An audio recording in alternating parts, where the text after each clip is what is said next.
All right, let's dive into something that can feel, well, a little overwhelming if you work in the defense world. We're talking DFARS, NIST, and CMMC.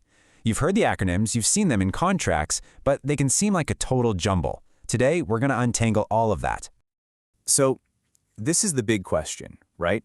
DFARS, NIST, CMMC. What's the deal? Are these three separate things competing for your attention, or do they actually, fit together somehow? Answering that is the whole point of this explainer, and I promise, by the end, you'll see exactly how it all clicks. Look, it's totally normal to feel like you're drowning in a compliance alphabet soup. Seriously, you're not alone if your head is spinning. So let's just make a deal. We're going to drain the bowl, lay all the letters out, and put them in an order that actually makes sense. We'll start at the very beginning. Okay, so our journey starts with the foundation of it all. This is the origin point, the reason we're even having this conversation, and that is DFARS. So what in the world is DFARS? Well, the long name is the Defense Federal Acquisition Regulations Supplement. Yeah, it's a mouthful. But here's what it really is in simple terms. It's a set of rules that the Department of Defense adds to its contracts. Bottom line, if you want to do business with the DoD, you have to play by these rules. Now, to make this super clear, let's use a little analogy. Think of DFARS as the what. It's that big, bold clause in your contract that basically says, hey, you are now handling sensitive government information and you absolutely must protect it. It's the fundamental requirement. It tells you what to do, but it doesn't really tell you how. Which, of course, leads to the next logical question. If DFARS is telling you what needs to be done, you're probably thinking, okay, great, but how do I do it? And that, right there, is the perfect lead into our next piece, NIST. Specifically, we're talking about a document called NIST Special Publication 800-171. Now, this is really important. This is not another new rule. Think of it more like a detailed guide, a playbook, from the National Institute of Standards and Technology. It lists out all the specific security controls, the actual technical things you need to do to lock everything down. So going back to our analogy, if DFARS is the what, then NIST is the how.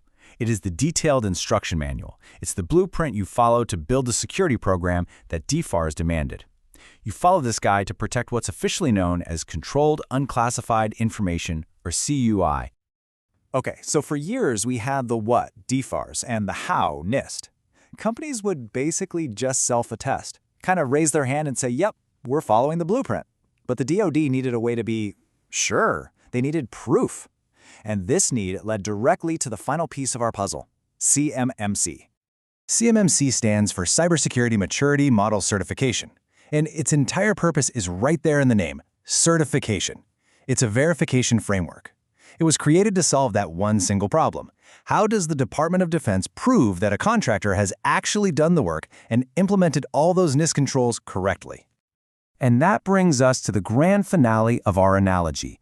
CMMC is the proof. It's the final exam. It's the third-party audit that comes in to inspect what you've built.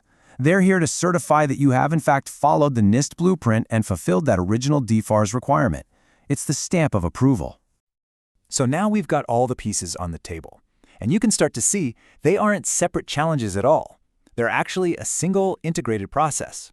So let's put it all together and see what that looks like. Okay, let's do a quick recap.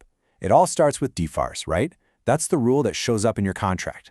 To meet that rule, you use NIST 800-171 as your technical blueprint, your instruction manual. And then finally, CMMC comes in as the verification, the audit. Each piece has a distinct and absolutely necessary job to do. And right here, this is the entire flow laid out. It's really just a simple three-step process. First, DFARS sets the rule. That's the what. Then, you use the NIST blueprint to build your security. That's the how. And finally, CMMC verifies your work, and that's the proof. What, how, proof. See? It's a single, logical path. So the most important thing to take away from all of this is to shift how you think about these acronyms. Stop thinking of them as three different mountains to climb. They're not. Instead, you need to see them for what they really are. Three connected stages of a single compliance journey, where each step leads directly to the next. And that leaves us with this final, really powerful idea. This entire framework, the whole shebang, is designed to push everyone beyond just paperwork. The goal isn't just to check a box. It's to build a real, living, breathing security culture. Because true compliance, well, it's operational. It's about what you do, not just the documents you have.